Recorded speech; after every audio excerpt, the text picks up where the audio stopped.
Here comes everybody.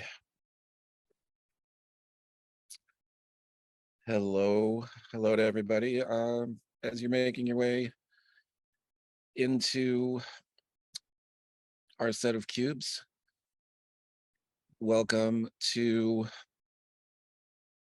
episode 647 of the new social environment, also known as the 103rd Wednesday Brooklyn Rail reading, also known this week as A Large Poplar at Dusk with a Gathering Storm, a rail reading curated by Kyle Brosnihan, as we continue with our streak of coming up with individually different names for every reading.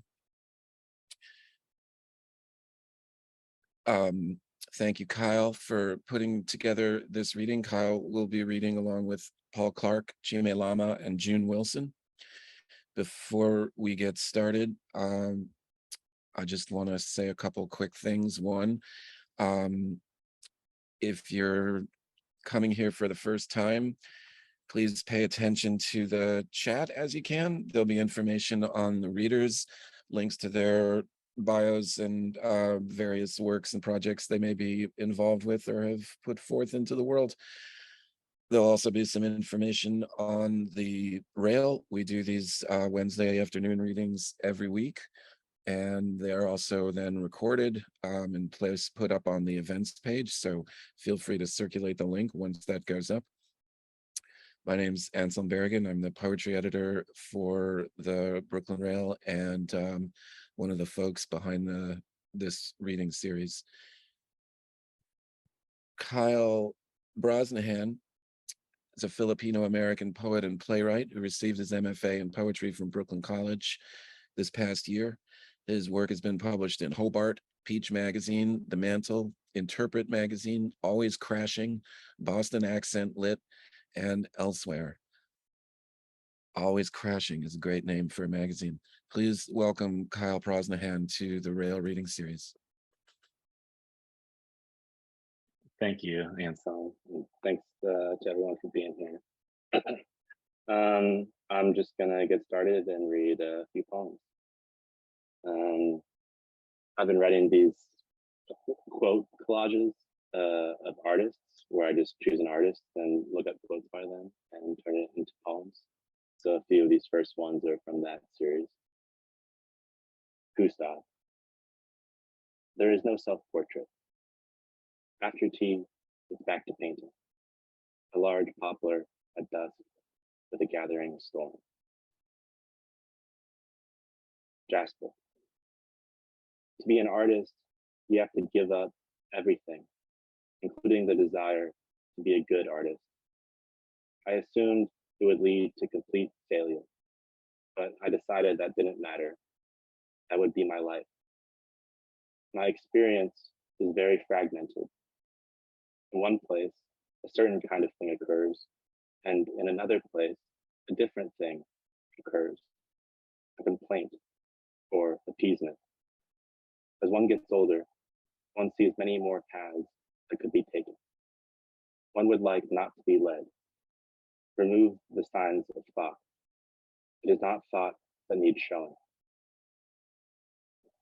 Mary. Acceptance under someone else's terms is worse than rejection. A woman artist must be capable of making primary sacrifices. I can live alone, can be someone and not something. There are two ways to the painter, the broad and easy, or the narrow and hard. I recognize my true masters. I shall see New York. Edvard. My fear of life is necessary to me. Without anxiety and illness, I am a ship without a rudder. My sufferings are part of myself and my art. They are indistinguishable from me, and their destruction will destroy my art. From the moment of my birth, the angels of anxiety, worry, and death have stood at my side. I often wake up at night and stare wildly into the room. One day, I was walking along a path with two friends. The sun was setting. Suddenly, the sky turned blood red. tongues of fire above the blue-black fjord in the city. My friends walked on, and I stood there, trembling. Louise, I am not what I am. I am what I do with my hands. If you bash into the web of a spider, she doesn't get mad. She weaves and repairs it.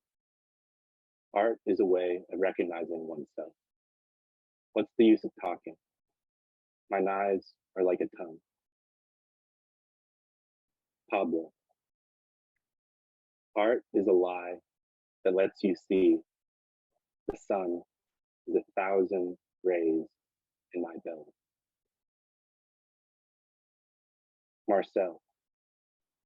The entire world of art has reached such a low, it has been commercialized to such a degree that art and everything related to it has become one of the most trivial activities of our epoch. In French, there is an old expression, le pat, meaning the artist's touch, his personal style, his paw. I wanted to get away from le pat. Can works be made which are not art? There is not one artist who knows himself or what he is doing. They are like the gamblers of Monte Carlo, and this blind lottery allows some to succeed and ruins others. Money. I don't want any more. If I had a lot, I would have to care for it, worry about it. I am afraid of the need to sell my canvases. My intention was always to get away from myself. Though I knew perfectly well I was using myself. A little game between I and me. Marcel, stop. Quit painting. Marcel, you are stupid. Marcel, go get a job. Gordon. If a man can reach the later days of his life with his soul intact, he has mastered life. Half past autumn has arrived. I bought my first camera in Seattle, Washington, only paid about $7.50 for it. It was my weapon of choice against what I hated most about the universe: racism, intolerance, poverty. I could have just as easily picked up a gun. I felt that I could somehow subdue these evils by doing something beautiful. I got close to people and talked to them. At first, I wasn't sure that I had the talent, but I did know I had a fear of failure. Nothing came easy. At times, I felt like a wayfarer on an alien planet, walking, running, wondering what brought me to this particular place and why. It was impossible to photograph a hungry child without remembering the hunger of my own childhood. Many times I wondered whether my achievement was worth the loneliness I experienced, but now I realize the price was small. Most people can do a whole lot more if they just try. And now, at 85, I really feel I'm just ready to start.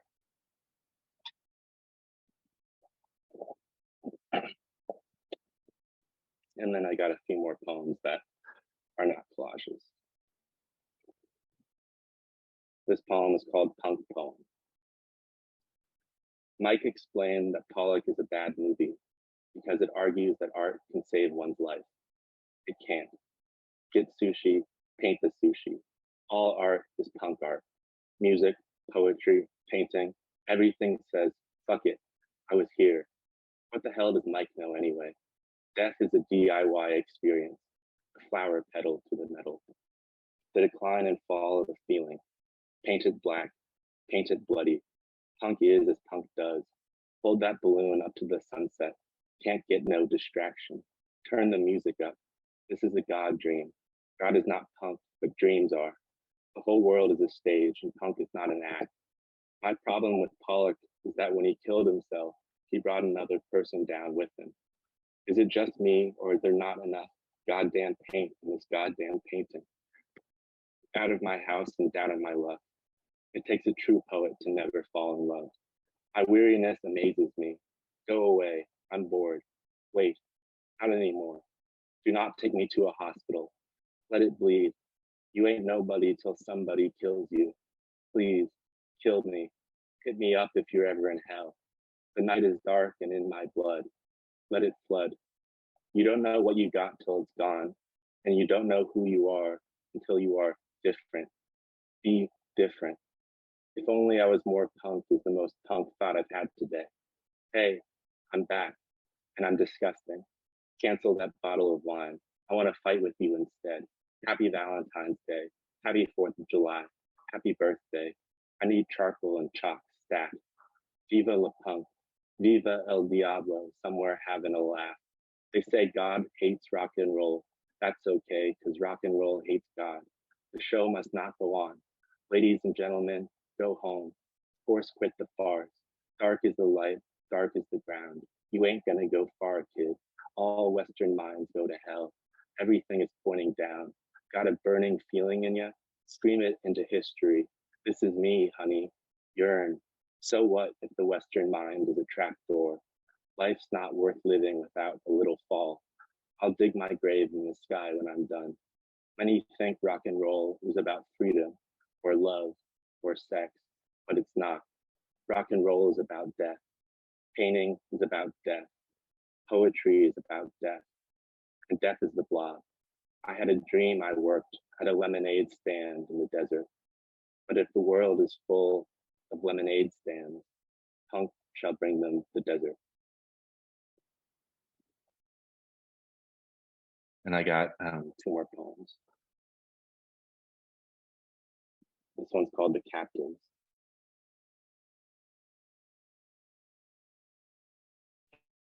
Pale dust rises, settles on the maestro.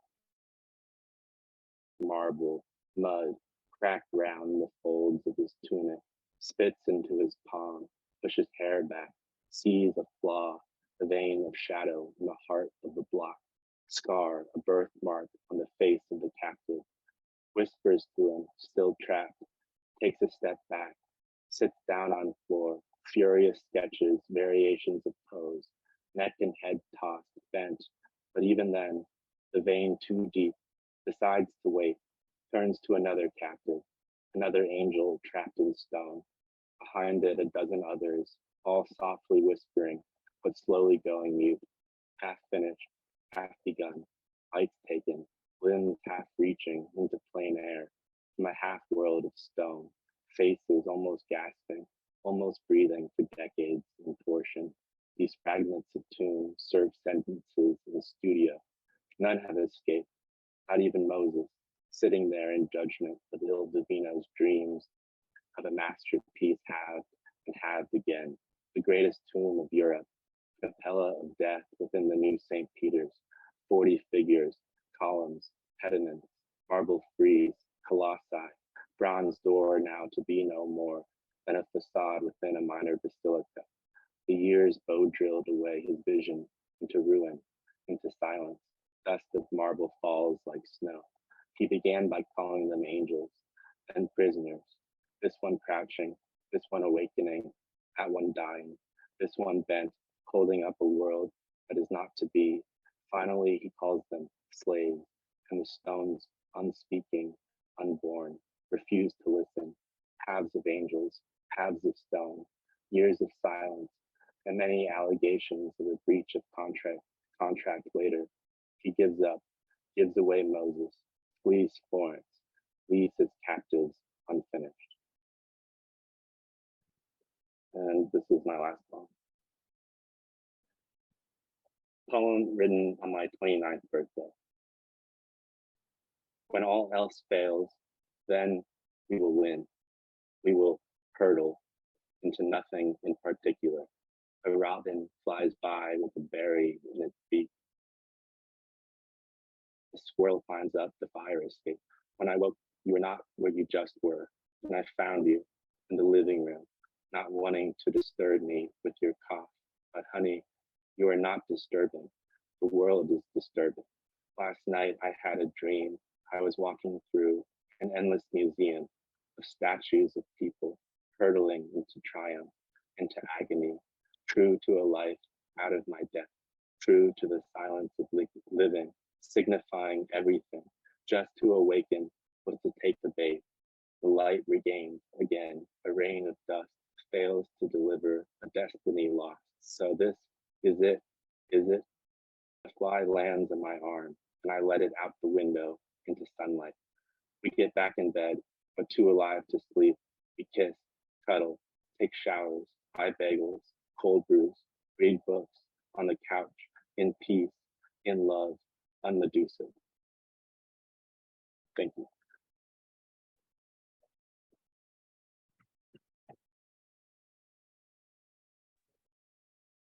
Thanks so much, Kyle. Our next reader is going to be Chime Lama, who is a Tibetan-American writer, translator, and multi-genre artist based in New York State. She holds an MA in Divinity from the University of Chicago and an MFA in Creative Writing from Brooklyn College.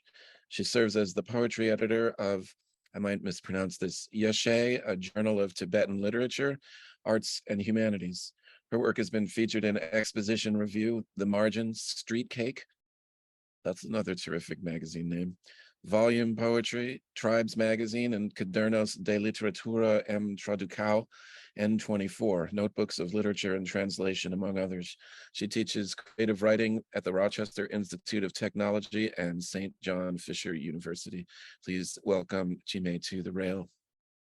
Thank you very much, Anselm, for the introduction. I'm very happy to be here. And I'm going to begin with a couple concrete poems. So I hope you don't mind. I'm going to share the visual with everybody. I hope scrolling correctly. Okay. This poem is a recent poem I wrote. It's called Delta Phi. And the title is Greek. So delta meaning change, and phi meaning change. It represents the golden ratio in architecture and mathematics, and also magnetic flux in physics. So delta phi can be understood as something like change in ratio or change in flux. And so I'm going to try my hand at performing this. It's a bilingual poem, and there's two sides that are kind of going through a prism. So here we go. I had to pre-record one side. The more important the work, the quieter it should be done. I have to protect my practice from notifications. We all feel like we're imitations of the real ones, but we are the real ones. Thanks. This next poem is also a recent poem. It's called a Helix Poem, and that's because it looks like a helix, and it's got two simultaneous poems that are crisscrossing. They're joined, and so I had to make it small. So I think I'll like zoom in, and then I'll read one side, and I'll try to time it so that they're simultaneous.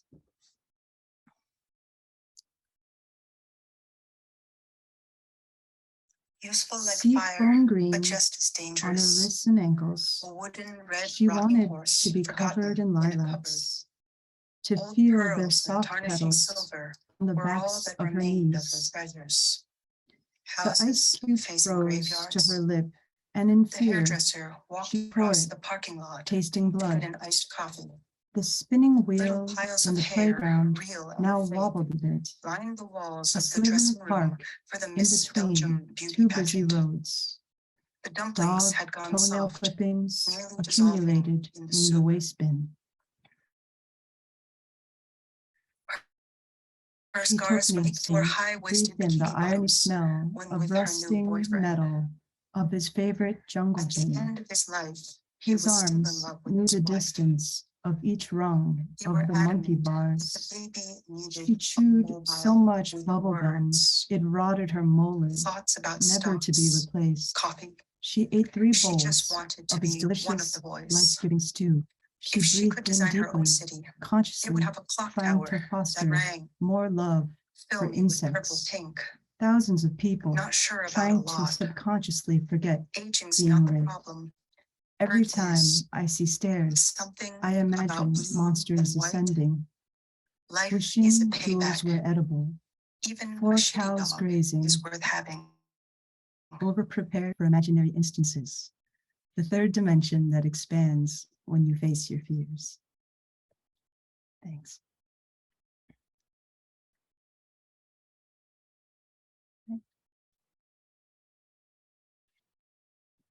This poem is called One City Day, and I wrote it from my observations in one day going through a park in Forest Hill.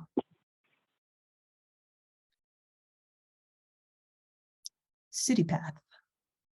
Since life is so hectic, I'll take peace wherever I can get it. Log is a bench.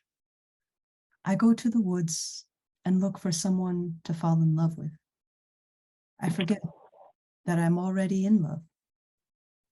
I read 3 pages of words in the setting sun, more for the light than the meaning. Bi-weekly walk. Hi, other. On my way home, Since I have anger I see no issues, one. I think other Unable to people look at people, have anger I see issues. feet for faces. Is it okay to exist like this? The coat biting through my jacket. The braggart. Asking an tracks. artist to To promote avoid is people, like asking them I to walk brag. so close to the wall. I scrape Bragging my ear. undoes decency. What's my problem? Train tracks crisscross this country, bringing with them many stories. Judger. I think my lover thinks I know he's judging me. Phenomena. As the projects pile up, the ceiling becomes more fascinating.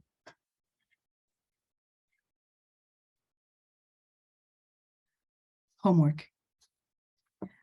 The Louisiana Purchase of 1803 was one of the most profitable land acquisitions that the United States ever took part in, costing $15 million total, and approximately glumful for flive and super dash framing tonsil grab, although itchy was forgone. Miss Hobel never reads what I write anyway. Fill half a page or else she might. Stimble moon dance, thimble dress, and meat and roast land for dollar and better bargain, plight locust and houses for America.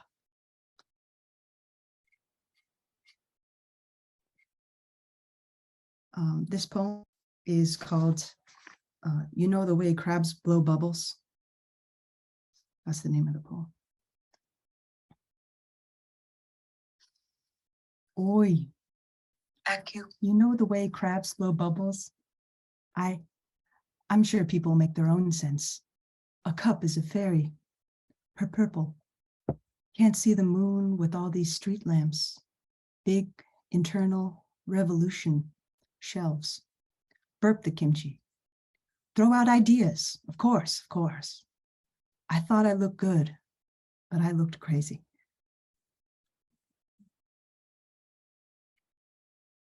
And that's the end of what I might call more concrete poems, and the rest I'll just read more traditionally. This poem, my next poem, is called Manifest Happiness. Arising from a nap, clean clothes in the dryer, cool air spills in from the window. Mid-afternoon light dances on the sheets. Only bird calls and air currents meet your awakening ears, as well as the soft stirring of the one who so tenderly tired you. And finally, I thought I'd share some of my brief poetry. I'm in a group called Brevitas, and we send each other brief poems. So I thought I'd share a couple of those. So this is called 23 Brief Poems Rapid Fire. A family story. Your father showed up. I said hello. We got married. No offense. I love you, but I also love when you're gone. Old Tibetan proverb. If it ain't bitter, It ain't medicine. Surveillance man. Been sitting so long in this metal box, you come to thinking metal is soft.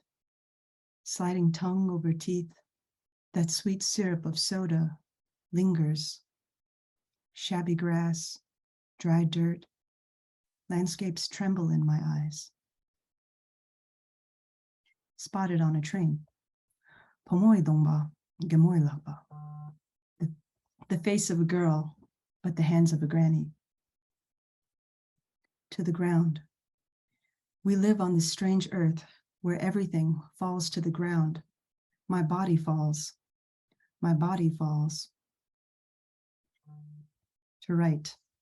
Play where a mute girl has the performance of her life in the woods before an audience of trees. How I lost my shoes. I left them somewhere. The end. Unnamed dove. Dappled dove. Tired beauty. Glory be. Language follows the money. The cheese made me sleepy, so I left the guy in the tree. Tsatsa. A tsatsa is a little stupa containing holy relics. Today we painted over 500, gleaming gold and red. New home. To make a new home, the previous one must give way. Ming's. Waiting outside Ming's, all caps, red light, for sauteed string beans, sesame tofu. Bee in a bottle. Just as a bee in a bottle has buzzed everywhere but out the top. No title. I was feeling good, but smelling bad. All I ever wanted was a speaker-lined coffin cradle recessed into the top tier of a black pyramid. Untitled number 3. This piece is an artifact from when she still pursued that hobby. Every day. Every day I need to watch my words more, which means I need to watch my mind more, which means I need to know what is right and wrong, which means I need to let the noble nature of my mind not be steered by the selfish machinations of my mind. I read that wrong, which means I need to let the noble nature of my heart not be steered by the selfish machinations of my mind. Apologies. Ever steady. The way the waves wash upon the shore is the way she loves me. $500. 2 people walking by a bus stop. Person number 1, it smells like urine. Person number 2, yeah, baby. Ideas that exhaust me. I knew what I had to do and didn't do it. What anxiety? Banana metal cluster, sun and eye sleeve, big fat pancake cloud. Men sing. A man sings songs without irony, without audience, and you can feel comfort in knowing he would sing whether you were there or not. Thank you.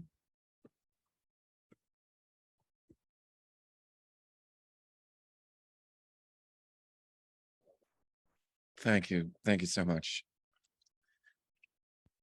Next, we're going to hear from Paul Hanson Clark, who is a Nebraska-based poet and performer. And I have a partial list of stuff Paul's been involved with, including SPCE, which is a poetry studio, The Commons, a community hub for artists and activists, Do It Ourselves Fest, free festival of music and learning, Loser World, all caps, analog audio mixtape making heaven, The Backline, Omaha Comedy Club, Ctchfest, poems plus intimacy experiment, Petroleum Boogie, nascent podcast on hiatus, dreaming in a dream, semi-active chill vibes podcast with friends, Merrily, Merrily, Merrily, Merrily, Beautiful Failure Publishing Empire, and either WG or WUG, Physical-Temporal Space, to talk about writing and creativity. Well, that is the bio of the millennium. Okay, please welcome Paul to the rail. Hello, everyone. I'm very grateful to be here. I'm going to read two poems. The first poem is called Listening to Paul Thomas Anderson Talk About His Art. The interviewer is asking him about the first time he saw Baraka. PTA does not remember the first time he saw Baraka. He loves movies that are just pictures and music. He loved Koyanis Katsi. Once I got stoned with a girlfriend and we watched Koyanis Katsi and made out and had sex. She gave me head and it felt great. We had gotten high together before, but this was the first time it was just us. Her, me, drugs, bed. The first time was a social thing, and it was weird. Neil was scamming on Amanda, slept in her room that night, and that made Eva upset, and I didn't understand. PTA and the interviewer are talking about how Joaquin Phoenix prowls around. Primate energy doesn't fit in his suit. Interviewer said, I know with you, people are trying to figure out what to do with loneliness is a theme. Then says something about Freddie Quell, how he is completely lonely. PTA says Freddie learned to survive alone, but that doesn't mean he doesn't hunger to be around people, be part of something. But if he gets too much love or attention, he has to go. PTA said, loneliness? I don't know. At the end of The Master, Freddie is naked and fucking. PTA is talking about Steinbeck and being aimless after college, working on farms and camera stores. In the past, you were supposed to know what to do, always thinking someone's got it more figured out than me. Then I go over to their house and it smells like cat piss. I like that Freddie can out-party anybody, but the master can out-party him. How when other people are crumbling, there's that fucking guy who is just getting started. Reminds me of me and Mike, who I never would have predicted would become one of my greatest friends. That afternoon, 2003, rural Nebraska Walmart, shortly after cancer had killed his mother. We'd never spoken, but he knew who I was, and he asked me to buy him the Royal Tenenbaums DVD. He'd pay me back.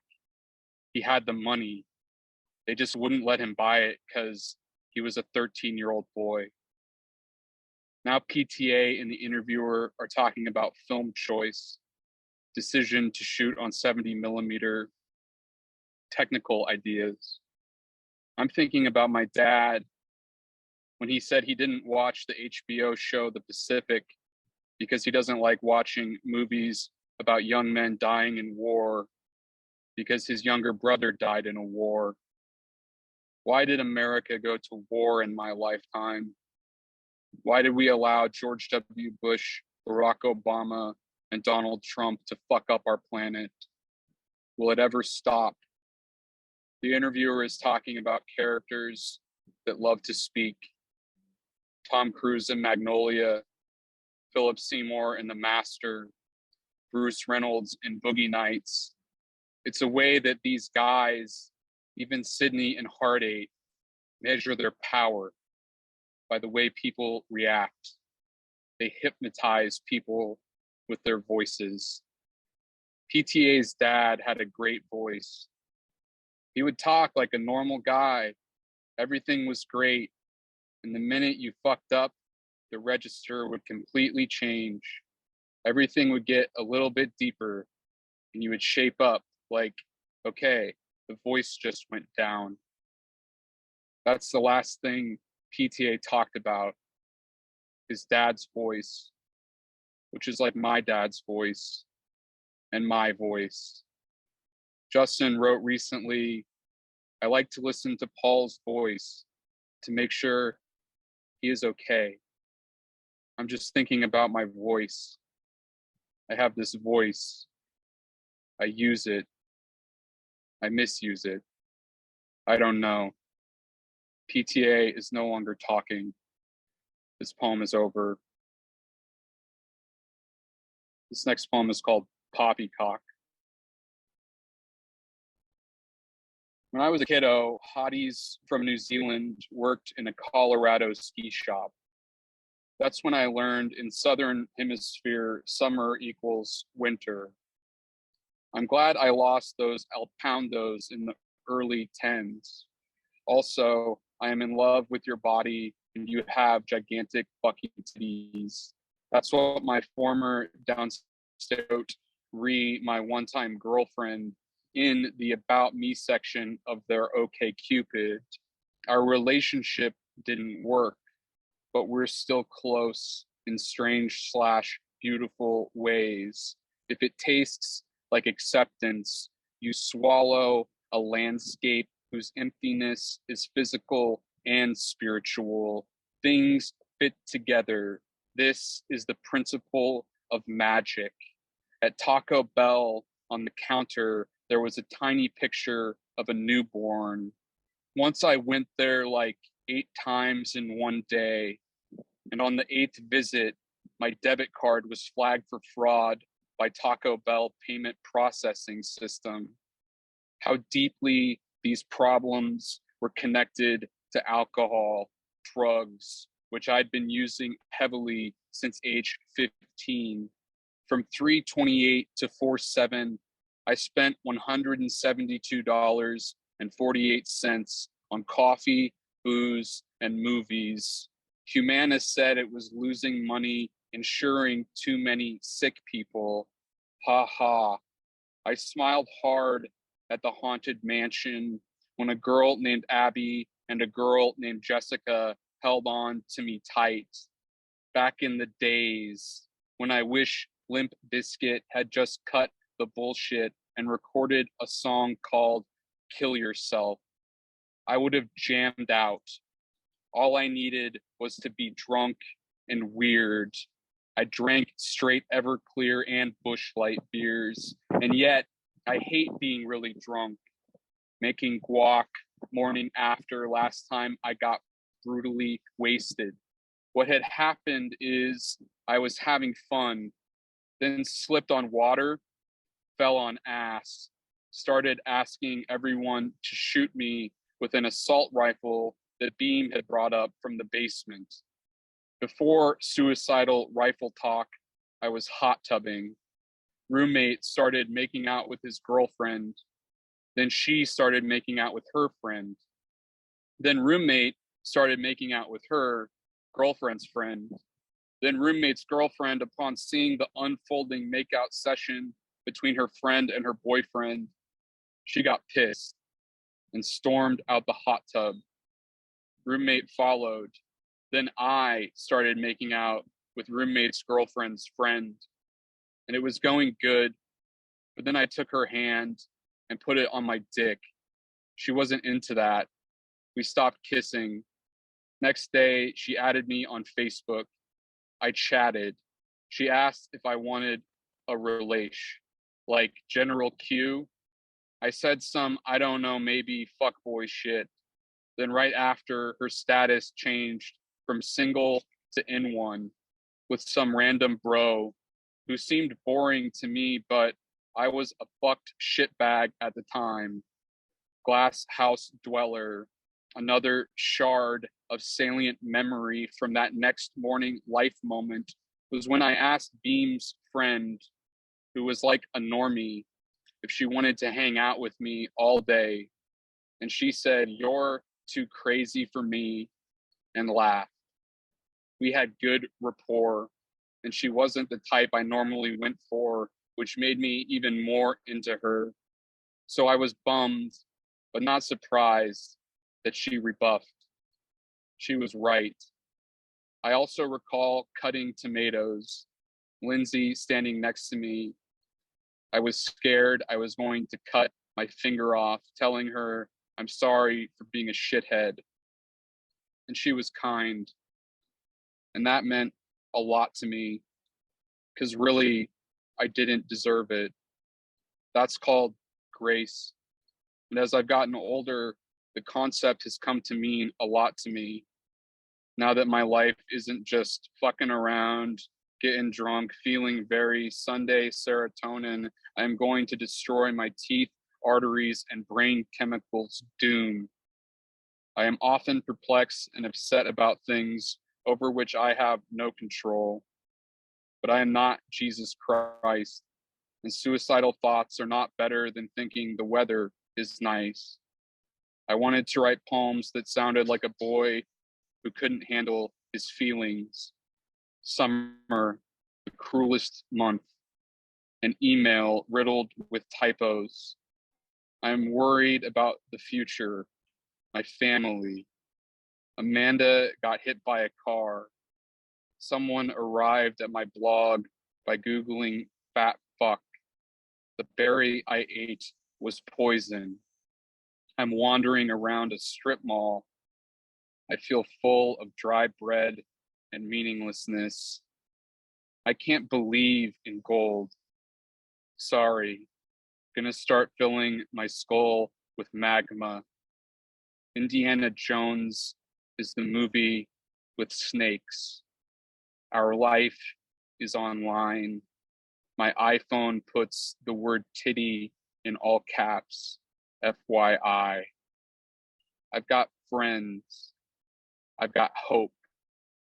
And each anger and frustration and failure can be converted into spirit vibe power. That's the beauty. But Emily told me not to end poems that are about being a fucked up person with these life is beautiful vagaries. So here, enjoy this void.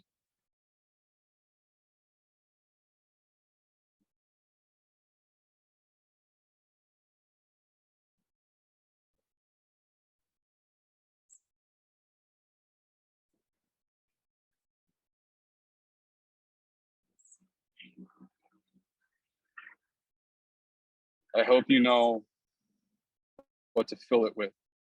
And if you don't, I hope that someday you do. Okay, tots, time to mosey on.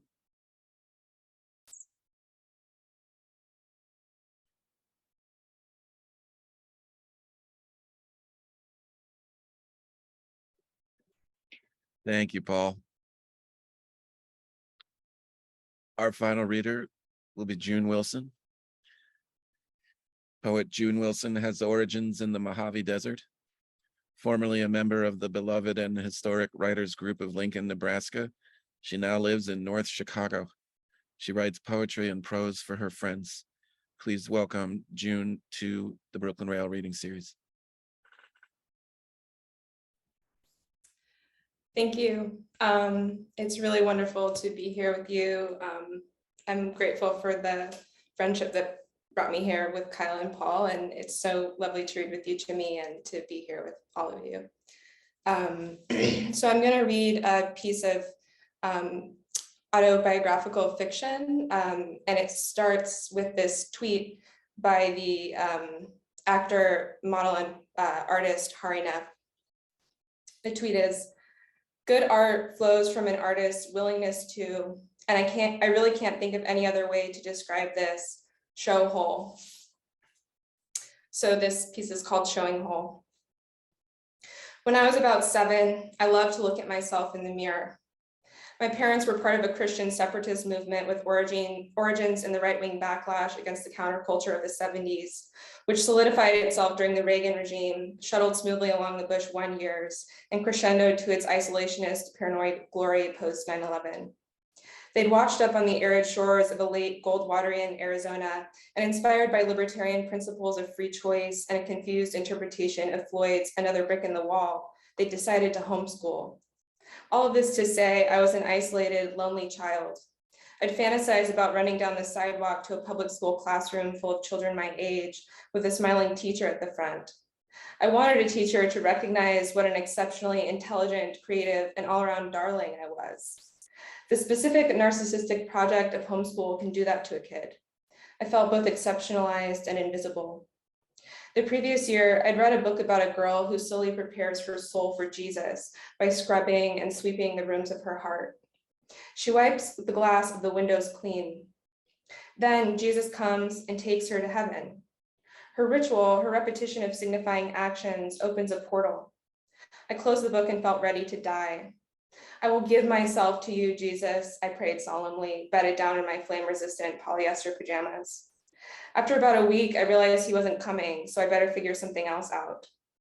When I could get away from my lessons in colonial history and catechism, I'd climb on the vinyl bathroom countertop and look at my face in the mirror for hours. I wasn't just looking, I was talking, I was doing faces and voices and all that. I had characters that were so well developed, I was embarrassed about them. What I liked to do best, though, was swing the mirrored door of the medicine cabinet out from the wall, angle it toward the big bathroom mirror. I could see the reflection of the small mirror in the big mirror and the reflection of that in the small mirror, and the mirrors would trade images until they formed an infinite rectangular hallway of glass, a long uninterrupted line of images flowering from their gaze, descending into deeper and deeper shades of green. My fascination then was with the generativity of repetition. Start with something simple and discrete, 2 mirrors. Turn them in on each other. The more direct their gaze, the more penetrating the channel, the more fecund the image. Through repetition of images, a portal materializes. Repetition can make something that wasn't there before. A few weeks ago, I went to the Art Institute with Sam. I was looking for something that would give me a new kind of poetry. Old habits die hard, and I'm still sitting around waiting for a kind of Jesus. Mel Bachner's projected plan for 42 photographs, triaxial rotation of a cube, is what it sounds like. It shows all sides of the thing, rotated on 3 axes. The gaze is thorough, hits the cube from every angle. Projected plan for photographs. The repetition turns in on itself. Projected plans. Rotation is nonlinear, it doesn't go anywhere. Yet it moves. If you turn something in one spot long enough, it makes a hole. Though neither of us would have chosen it, my sister and I were often each other's only companion. She was older, which meant her life was the familial test case. As we age, it also meant her body was the first one under scrutiny. There were few other children in my life, so I learned primarily about the body and its transformations from her. One day she got a small hand mirror, stood over the toilet, and used the mirror to inspect her crotch. "I'm going to watch myself poop," she said. "I want to see how it comes out." And then she started. I fled from the bathroom in terror. I didn't know what would happen if I saw that, if I saw how it came out, an image both violent and banal. Later in our lives, after my sister had acquired her own fixation with mirrors, using them to pick scabs into the skin of her face and neck, she angled the corporeal scrutiny that was the milieu of our childhood toward me. She introduced a new vocabulary of words for my body, like plump, chubby, fat. Under this tutelage over the years of my adolescence, my carnal vocabulary sharpened. Fat stomach, fat ass, thick thighs, cottage cheese, chipmunk cheeks, chubby knees. I was on a short rope, shaved down the circumference, occupying nothing. Years later, at 17, I decided to quit the image. Whereas before I was so intent on surveilling myself that I tried to catch my image in a passing car window, now I allowed myself no reflective surfaces. I dodged photos, turned my back on mirrors. I was so thorough that I didn't project my image anywhere it could be visible. Even after leaving the seclusion of homeschool, terrified of eating in front of my high school peers, I'd spent lunch alone in the bathroom stall. I was hiding from the misery that was devouring my sister, from the vigilance with which she picked her body apart. I saw the remnants of her vomit floating in the toilet after every meal. She caught me binding my breast with an ace bandage. We read each other's diaries. We were parallel disasters, but we never bailed each other out. Each one thought the other person could stand to lose something, and that something could be offered up on the altar of strife or familial bond. Through these repeating dissections, we cannibalized each other. Decades later, when we'd both come out as queer, these ritual dismemberments were left undiscussed. Queer life, that is to say, life, must constantly find new channels along which to move, as each artery is repressed, taken over, appropriated, or exhausted. In the realm of Christian patriarchy, queer life, that is to say, erotic life, is so sublimated that it bends backward on itself, spiraling inward. Or the pressure of its sublimation pushes out to the perimeter, where it explodes and leaves its brilliant splatter. Queer life doesn't rest. With its subaltern interpretations of what it means to have offspring, queerness inverts what we understand about birth. If the erotic is a dislocation, a movement of energy, birth is a singularly erotic occurrence. If death is a continuation of this movement, a surrender to absolute dislocation, then death is also erotic. Frank Bedard, queer poet extraordinaire, whom Kyle affectionately calls a dark gay angel, revolves a lifespan of poetry around death and death's subjects. In Half Light, when he receives news of the death of a friend, Frank revisits that crazy drunken night I maneuvered you out into a field outside of Coachella. This friend, the you of the poem, is also the subject of Frank's desire, which is communicated in repetitions, waves across their lifetime. Death becomes the container in which desire can be expressed. Frank gingerly places the acknowledgement of queer desire inside of the rationale for its impossibility. There was no place in nature we could meet. The poetic inverse to Half Light is Old and Young, which begins with this line: if you've ever looked at someone in a mirror, looking at you in the mirror, your eyes meeting there, not face to face. The mirror is the queer space, as Frank writes, the place in nature we can meet. What is more unnatural and natural than a mirror? As unnatural as glass, sand ground fine by many mechanistic revolutions, and as natural as water. I was in love with a man once who I rarely looked in the eye. I always made him buck me from behind, although I rarely let him buck me. Despite not looking into his eyes, I often looked at them, at him. We never referred to each other by name. Instead, we had a secret pet name that both used for the other. We lived together for 4 years in a 2-room apartment. We'd brush our teeth together at night and look at each other in the medicine cabinet mirror. I'd pull it out from the wall, tilted around. Can you see me over here? I'd say. Yes, pet name, of course I can see you, he'd say. If you can see me in the mirror, I can see you. I maneuvered through that relationship by deciding each morning that if I looked at him and loved him, I would stay. One day I looked at him and loved him and decided to leave. We talked on the phone a few times after. Once he slipped back in time, called me by the pet name. After that, I never spoke to him again. Awash in the wake of that loss, I stumbled into a new kind of grief. I had to confront the irrevocability of my desire for a queer, subverted life, my incapacity to do anything but. I went to a local theater to see Call Me By Your Name. In the cloister of my youth, queer life had been primarily accessible through film. The first time I saw Blue is the Warmest Color, I watched the 10-minute sex scene 3 times iteratively. That much problematized scene, discussed for its interaction with the male gaze, was how I learned that women could fuck like mirror images of each other, reflective surfaces of their bodies angled in, meeting at the sharpened point between their legs. That scene was the first time I knew you could get down on your knees and present 2 naked holes to the tongue of your lover. Call Me By Your Name takes a less graphic approach, tracing the concurrent possibility and impossibility of queer life across 3 generations. The film's emotional climax comes in its final moment when queer teen Elio, in the midst of his first heartbreak, comes out to his dad. This moment becomes the place in nature where his father, for the first time, names his own queer desire, simultaneously mourning its impossibility. Father and son embrace. Elio has permission to pass through, to continue down the channels of queer life. When the scene hit, the guy sitting next to me, a man of about 70, busted up crying. He was sobbing through his nose, breath staccato, as though his nostrils were the only holes in his body he let the grief come out. My Aunt Elizabeth died when she was 103. She never married, loved cats. When she moved from her apartment into a hospice facility, I retrieved from her discarded items the book Lesbian Poetry, an anthology. Elizabeth told me once that I was the mirror image of her mother, Lucy. I have a photo of her mother in a starched collar and corset. Standing next to her with a hand on her shoulder is a woman in a handsome cotton blouse and bow tie. The image quality is slightly troubled. The light illuminates the woman's white blouse, but casts her eyes in shadow.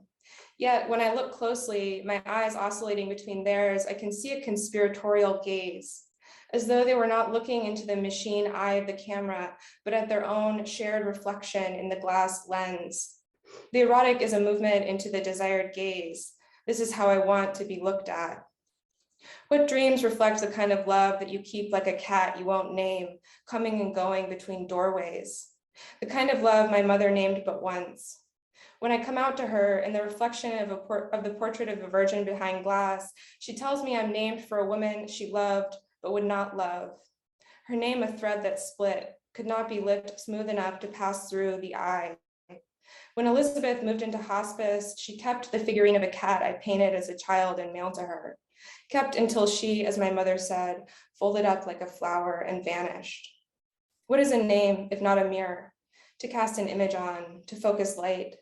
If desire is something excess, that which cannot be contained, can it be diffused across the surface of a mirror, distilled into a name? Does what we see inside a mirror belong to us? My Emily, my mother would call me when she got soft in the evening before leaving for her night shift at the trailer park. The sky stained orange from the heat of the day, long desert shadows against rock, oracle doves calling in dusk. She'd get dreamy, recite me a poem. Emily, Emily, Emily, I love you. The sky is falling. Where are you, my sweet Emily? Emily, Emily, Emily, I love you. And what do you see inside a mirror but the expression of a mirror itself? In many of his works, Mel Bachner takes something common, ordinary, numbers, and consummates them into something aesthetic. What at first glance looks like a scribble in black ink is actually a series of numbers layered on top of each other, rotated by 90 degrees with every iteration. Words and numbers, because they belong to everyone, don't belong to anyone, Bachner says. The preceding line, I was looking for something that could belong to me alone. This is something I'm trying to understand about desire, how it produces the impulse for possession, a wanting to own or belong to, how it can transform disenfranchised movement into possessible object. This fastening down, the bind. Yet it's so disruptive, it severs us from what we thought we were bound to. It compels us out of the safety of insularity. It pierces a hole through the isolation with which we mistake ourselves to be individual. Desire requires that we show the place where we can be entered into, fucked with. When I start things with a woman named Frida, we start in the sauna. Long conversations in a hot room, sweating till we feel faint, then cold shower. She's screaming, I'm gasping for air, pneumatic inverse. Then back to the sauna. She explains how it's possible to have an orgasm with no hands by pushing down the pelvic muscles on the hot cedar bench and then contracting them again. A rhythmic tensing and releasing. Frida is the first person I let eat my ass. She bathes me in steaming hot water dripped from a teacup down the channel of my holes. A few days later, she teaches me how to deadlift. She places her hands on my shoulders, moves my body, rotating at 90 degrees. Look in the mirror, she says. Then go down deep in the pelvic floor, tense the backs of the thighs, pull up slowly, rotate around the pelvis like a fulcrum. Desire is like this to me, burden every fulcrum of the soul, hold it as long as you can. The pain of desire makes the rope of my mind short, whittles down the radius of its rotation. Frida taught me the way to withstand pain is to breathe into both your holes simultaneously. The pussy and the mouth exist on opposite sides of the diaphragmatic box that moves breath through the body. By diffusing tension across this channel, immense pain, like the pain of childbirth, can be transformed into a sensation so intense it is pleasurable. Pain, when it signifies a desired transformation, can be so erotic. It's banal how often I think about fucking. How can something as ordinary as desire maintain a place in nature where we can meet, protect that place against the world's violence? I want a desire that's not consumptive, but constructive. Does it take me anywhere, or does it keep me turning in place, revolving around the same wound? Can a thing by revolutions be transformed? In moments when desire focuses in, sharpens to a point, punches through, it becomes possible to forget the banality and violence of the world. Or perhaps not forget, but re-experience, drill down into, transect. Let the holes fill with air, push out against the walls of the box, then contract, let the pain in. push it out again. Thanks.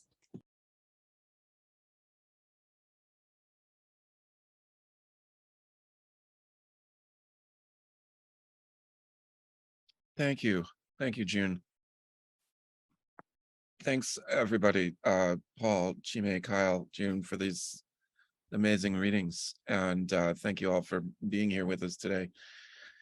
Maybe now we should throw the mics open and unmute everybody to say a quick hello and goodbye before heading off into the rest of the day. Kyle, I hear Bandito is a good nickname. It is. It is. And Thank you. That was Wow, great. thank you all so much. It's amazing. Gosh.